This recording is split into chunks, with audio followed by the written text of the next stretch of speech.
Hello student, class 10 science के important PY queues है जो कि आपके प्री बोर्ड के लिए भी एंड सीबीएसई बोर्ड एग्जाम अगर आप देने वाले हैं तो उसके लिए इम्पॉर्टेंट है। अच्छी तरह से इन्हें प्रैक्टिस कर लेना। तो चलिए डिस्कस करते हैं। सारे पीवाई क्यूज़ है जो कि आपके इस ईयर भी आ सकते हैं, तो आपको अच्छी तरह से इन्हें प्रैक्टिस करना है। फर्स्ट क्वेश्चन देखिए कि सिंबल्स इलेक्ट्रिक सेल और बैटरी का कैसे बनता है। तो जब सिर्फ सेल की बात करें तो आपको एक ही सेल बनाना है, यानी कि एक लाइन लॉन्ग बनानी है, एक शॉर्ट बनानी है एंड देन ऐसे करके। तो यहाँ लॉन्ग टर्मिनल प्लस होता है और जो शॉर्ट वाला होता है वो माइनस होता है। तो ये एक सिंगल सेल है। बट अगर बैटरी की बात करें तो आपको ना एक से ज़्यादा सेल बनाने हैं, जैसे इसमें 1 2 3 सेल वाली बैटरी है ना। तो बैटरी में हमेशा एक सेल से ज़्यादा बनाना होता है। तो 3 सेल वाला आप बना सकते हो। तो पहले लार्ज लाइन, फिर शॉर्ट लाइन, फिर ऐसे करके, फिर लॉन्ग वायर, फिर शॉर्ट, फिर लॉन्ग, फिर शॉर्ट। ठीक है, तो ऐसे करके ये बैटरी बन जाती है। तो सेल और बैटरी में डिफरेंस आई होप सबको समझ आ गया होगा। नेक्स्ट क्वेश्चन है, इसमें आपको इसका सिंबल, ये जो सिंबल है इसका नाम बताना है। एंड ये तो जितने भी आपके बुक के अंदर एनसीईआरटी के अंदर जो भी सिंबल्स बने हुए हैं उनके आपको बनाने भी आनी चाहिए और इनकी नेमिंग भी पता होनी चाहिए। तो ये जब ऐसे रेजिस्टेंस के ऊपर ऐसे एरो लगा होता है तो ये रियोस्टेट होता है, ये एक वेरिएबल रेजिस्टेंस होता है। एंड ये वाला देखो, ये आपका की है, और क्योंकि ये डॉट है इसके अंदर तो ये एक क्लोज्ड प्लग की है। ठीक है, और अगर डॉट नहीं होता तो ये ओपन होता। ओके, नेक्स्ट इलेक्ट्रिक करंट क्या होता है। तो ये आपका पीवाई क्यूज़ में आया हुआ है ऑलरेडी। तो जो फ्लो ऑफ चार्ज में जो टाइम लगता है या rate of flow of charge को हम क्या कहते हैं, इलेक्ट्रिक करंट कहते हैं। और वो कहाँ होता है, through any cross section of conductor. Conductor like wire में अगर फ्लो ऑफ चार्ज हो रहा है उसमें जितना टाइम लगेगा, तो जो रेट है फ्लो ऑफ चार्ज का through any cross section of conductor is called electric current. Okay, ये इसकी डेफिनेशन है। Next SI unit of electric current क्या होती है, यानी यूनिट बतानी है आपको करंट की और इसे डिफाइन भी करना है। तो जो करंट होता है उसकी यूनिट होती है एम्पियर, ए से सिंबल होता है उसका। तो यूनिट क्या है एसआई, एम्पियर। और उसको अगर डिफाइन करें तो rate of flow 1 coulomb charge पर सेकेंड। जब 1 कूलम चार्ज 1 सेकेंड में फ्लो करेगा तो उस रेट ऑफ फ्लो को 1 एम्पियर कहते हैं। क्या कहते हैं, 1 एम्पियर। ओके, ये भी आपका आया हुआ है क्वेश्चन में, पीवाई क्यूज में। Next question, in an electric circuit state the relationship between the direction of conventional current and the direction of flow of electron. तो जो कन्वेंशनल करंट है उसकी क्या डायरेक्शन होती है और जो इलेक्ट्रॉन के फ्लो की डायरेक्शन भी पूछी है। तो पहले तो आप करंट की डायरेक्शन पता आनी चाहिए आपको। इलेक्ट्रिक सर्किट में जो कन्वेंशनल करंट होता है वो क्या होता है, हमेशा इलेक्ट्रॉन के अपोजिट चलता है। यानी कि जो करंट होता है, करंट की बात करें तो करंट आपका प्लस टर्मिनल से नेगेटिव की तरफ फ्लो करता है, जबकि जो इलेक्ट्रॉन्स होते हैं ना, इलेक्ट्रॉन्स आपके नेगेटिव से पॉजिटिव की तरफ फ्लो करते हैं। तो जो इलेक्ट्रॉन है उसके अपोजिट होता है करंट का डायरेक्शन। ओके, नेक्स्ट क्वेश्चन है, पोटेंशियल डिफरेंस क्या होता है between 2 point of a conductor. ये भी आपका आया हुआ है बहुत सारे ईयर्स में। तो पोटेंशियल डिफरेंस क्या होता है, दो पॉइंट्स के बीच में एक इलेक्ट्रिक फील्ड में क्या होता है potential difference, amount of work done, मतलब कितना वर्क हुआ क्या करने के लिए, मूव कराने के लिए एक यूनिट पॉजिटिव चार्ज को बी से ए पे मूव कराना है अगर मेरे को, यानी एक पॉइंट से दूसरे पॉइंट पे अगर मूव कराना है एक पॉजिटिव चार्ज को, तो उस टाइम पे जो वर्क हुआ, जितना वर्क हुआ उसको पोटेंशियल डिफरेंस कहेंगे। तो पोटेंशियल डिफरेंस कैसे निकलता है, यानी ए से बी का पोटेंशियल डिफरेंस निकालना है तो डिफरेंस मतलब माइनस करेंगे तो आपका वर्क बी से कहाँ जाने में, ए में जाने में, एंड किसको, चार्ज को, तो वर्क अपॉन चार्ज। तो वर्क किस पे हुआ है, चार्ज पे, तो वर्क ऑन चार्ज को ही क्या कहते हैं, पोटेंशियल डिफरेंस। नेक्स्ट देखो, what is mean by statement potential difference between point A and B is an electric field is 1 volt. मतलब 1 वोल्ट का मतलब क्या है, तो जो अमाउंट ऑफ वर्क, अगर मेरे को ये 1 वोल्ट करना है तो वर्क कितना होना चाहिए, 1 जूल होना चाहिए, और आपका चार्ज कितना होना चाहिए, 1 कूलम। तो जब 1 कूलम चार्ज को बी से ए पे लाना है इलेक्ट्रिक फील्ड में, तो वो जो वर्क है वो 1 जूल होगा, तो उसको 1 वोल्ट कहते हैं। ठीक है, नेक्स्ट देखो, what is the name of physical quantity equal to V by I. तो जो वी बाई आई आपने ओम्स लॉ पढ़ा होगा, वी डायरेक्टली प्रोपोर्शनेट टू आई होता है, तो जो वी बाई आई आता है वो एक कांस्टेंट आर के बराबर होता है। तो यानी ये इलेक्ट्रिकल रेजिस्टेंस होता है, जो V बाई आई है वो इलेक्ट्रिकल रेजिस्टेंस होगा।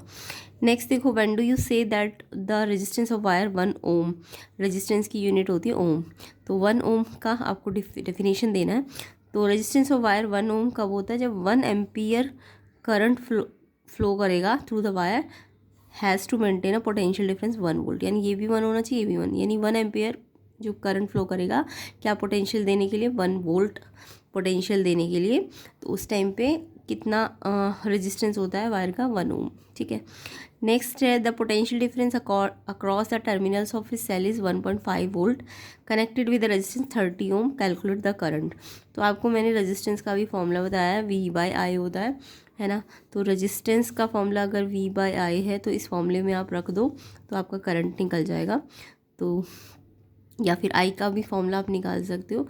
I क्या हो जाएगा, देखो I यहाँ चला गया तो R नीचे आ जाएगा, तो I होता है V बाई आर। तो आपको वोल्ट मतलब V दिया हुआ है 1.5 और R रेजिस्टेंस ओम में दिया होता है 30 ओम। तो अब इसको कैंसिल कैसे करोगे, 1.5 अपॉन 30, डेसिमल हटा दो, एक के बाद है तो 10 नीचे आ गया, 15 बन जा, 15 टू जा 1/20 का मतलब इसको डेसिमल में लाओ, हाफ का मतलब कितना होता है 0.5 होता है ना हाफ का मतलब, और 10 है तो एक डेसिमल और आगे शिफ्ट हो जाएगा, यानी 0.05 एम्पियर करंट आ जाएगा। नेक्स्ट क्वेश्चन पे देखते हैं, which material is the best conductor, सबसे अच्छा कंडक्टर कौन है, सिल्वर। ठीक है, ये इलेक्ट्रिसिटी को सबसे ज़्यादा कंडक्ट करता है। नेक्स्ट आपको इलेक्ट्रिकल रजिस्टिविटी दी है कॉपर की, सिल्वर की एंड कॉन्स्टेंट की। आपको बोला कौन सा बेस्ट कंडक्टर है, तो याद रखना जिस रजिस्टिविटी जो होती है ना कंडक्टेंस के इन्वर्सली प्रोपोर्शनेट होती है, यानी कि जितना ज़्यादा रजिस्टेंस होता है ना करंट उसमें उतना कम होता है, और जब करंट कम होगा तो कंडक्टिविटी भी कम ही होगी, है ना। इन्वर्स प्रोपोर्शनेट होता है, दोनों एक दूसरे के, देखो दिख भी रहा है I और R एक दूसरे के इन्वर्सली प्रोपोर्शनेट है। तो यहाँ पे देखो आपको पूछे किसका कंडक्टर सबसे ज़्यादा अच्छा है, तो यानी रेजिस्टेंस का सबसे कम होना चाहिए, वही तो बेस्ट कंडक्टर होगा। बेस्ट कंडक्टर कौन होगा, जिसका रेजिस्टेंस सबसे कम होगा। तो सबसे कम रेजिस्टेंस आपका है 1.6 इंटू 10⁻⁸, ये है ना। ये देखो सब 10⁻⁸ है, ये तो सब में सेम है। ये 49 तो बहुत ज़्यादा रजिस्टिविटी है, ये ऑलमोस्ट सेम है बट ये कम है 1.6, तो इसकी रजिस्टिविटी कम है, यानी ये सबसे अच्छा कंडक्टर है। अभी मैंने आपको बताया भी था ना सबसे अच्छा कंडक्टर सिल्वर होता है, तो इसकी रजिस्टिविटी सबसे कम होती है। तो यानी कि सिल्वर जो है वो इलेक्ट्रिकल रजिस्टिविटी उसकी बहुत कम है, सबसे कम, क्योंकि वो सबसे ज़्यादा अच्छा कंडक्टर होता है। नेक्स्ट क्वेश्चन देखिए, what is mean by electrical resistance of conductor. अब ये रेजिस्टेंस हम बात तो कर रहे हैं, होता क्या है ये, तो इलेक्ट्रिकल रेजिस्टेंस को डिफाइन करना है। Electrical resistance of a conductor क्या है, its property to oppose flow of electric charge. मैंने बताया ना जितना ज़्यादा रेजिस्टेंस करंट उतना कम, यानी फ्लो ऑफ चार्ज उतना कम। तो ये क्या है, एक प्रॉपर्टी है कि वो ना फ्लो ऑफ चार्ज को अपोज कर रहा है, यानी जितना ज़्यादा अपोज कर रहा है यानी करंट कंडक्टर में उतना कम हो जाता है। ठीक है, तो ये प्रॉपर्टी है अपोज करने की flow of electric charge through it, and measured करते हैं by the potential difference being applied across the conductor so as to maintain the flow of 1 ampere current through it. तो मतलब उसको हम कैसे मेज़र करेंगे, पोटेंशियल डिफरेंस अप्लाइड करेंगे और उसमें फ्लो ऑफ करंट जो है 1 एम्पियर फ्लो करवाएंगे, तो उससे रेजिस्टेंस निकल जाएगा। या रेजिस्टेंस मैंने बताया था आपको V बाई आई होता है ना, R क्या होता है V बाई आई। तो ये तो प्रॉपर्टी है फ्लो ऑफ इलेक्ट्रिक चार्ज को अपोज करने की, कब मेंटेन होगा, जब पोटेंशियल डिफरेंस होगा और फ्लो ऑफ चार्ज कराओगे आप। ठीक है, नेक्स्ट क्वेश्चन देखा है, बोला है what is shape of V I graph for a metallic wire. तो वी आई ग्राफ की बात करें तो देखो वी आई अगर ग्राफ बनाऊँ वी आई, तो इसमें जो स्लोप आएगा ये V बाई आई किसका फॉर्मूला होता है, R रेजिस्टेंस। तो V बाई आई स्लोप है ना ग्राफ का, तो ये स्लोप R है।